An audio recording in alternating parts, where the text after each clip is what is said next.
Hello दोस्त, मनुष्य के मुख में 4 प्रकार के दांत पाए जाते हैं। Incisor, canine, premolar, molar. इसको हिंदी में कहते हैं कृदनक, रदनक, अग्रचौड़क, चौड़क। इंसीजर का काम होता है भोज्य पदार्थों को काटना। ये नाक के जस्ट नीचे पाया जाता है, इसलिए इसे नोज टीथ भी कहा जाता है। केनाइन, केनाइन का काम होता है भोज्य पदार्थों को चीरना और फाड़ना। ये हमारे जस्ट आंख के नीचे पाया जाता है, इसलिए इसे आई टीथ भी कहते हैं।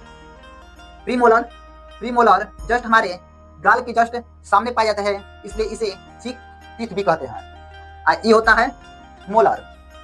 मोलर की संख्या 3 होती है और प्रीमोलर की संख्या 2, इसकी संख्या 1, इसकी संख्या 4। इस तरह देखेंगे 4 नहीं होगा, इसको पहले 2 भाग में डिवाइड कर लीजिए तो इंसीजर की संख्या 2 हो जाएगा और केनाइन की संख्या 1, प्रीमोलर की संख्या 2 और मोलर की संख्या 3 हो जाएगा। डेंटाइन फार्मूला कहता है जो इंसीजर, केनाइन, प्रीमोलर और मोलर की जो संख्या है उसको लिख देते हैं, ये हमारा डेंटाइन फार्मूला हो जाता है। तो इंसीजर कितना है, 2 है। एक भाग में जो ऊपर का गुहा है उसके एक भाग में जो नंबरिंग है उसको लिख देंगे, हमारा डेंटाइन फार्मूला आ जाएगा। वही चीज नीचे लिख देना है। तो 2 हो जाएगा, 2 के बाद 1 हो जाएगा, 1 के बाद 2 हो जाएगा, 2 के बाद 3 हो जाएगा। वही चीज हो जाएगा। ये वयस्क मनुष्य के मुख में दांतों का डेंटाइन फार्मूला है। अगर बच्चों का कह दिया जाए तो बच्चों में प्रीमोलर होता ही नहीं है।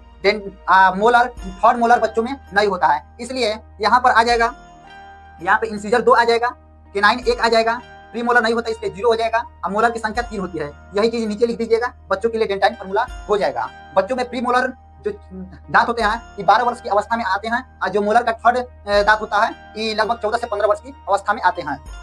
जो पक्षी होती है, पक्षी का आगे का जो चोंच होता है वही दांत की तरह कार्य करता है, उसी से वो अपना काटती है, चीरती है, फाड़ती है। और जो हाथी होती है, हाथी का सूंड के बगल में जो दांत निकला होता है लोगों को लगता है कि ये केनाइन है। केनाइन नहीं होता है, ये इंसीजर होता है।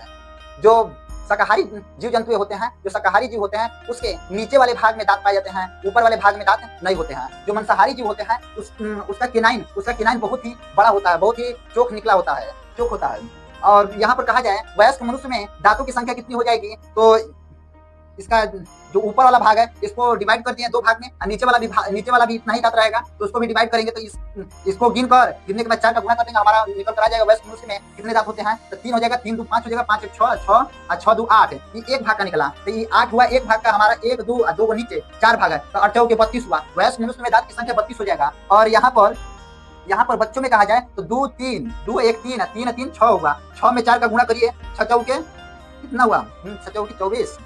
यहाँ पर 2 होगा, सॉरी यहाँ पर 2 होगा। प्रीमोलर बच्चों में कितना पाया जाता है, 2 ही पाया जाता है, इसलिए 2 1 3 3 2 5 5 में एक भाग का निकला, 4 का गुणा करेंगे 20 हो जाएगा। यानी बच्चों में दांत की संख्या 20 हो जाएगा। और क्वेश्चन में पूछ दे कि मनुष्य के जीवन काल में कुल दांत की संख्या 32 हो जाएगा, वयस्क मनुष्य में, बच्चों में 20, तो टोटल हो जाएगा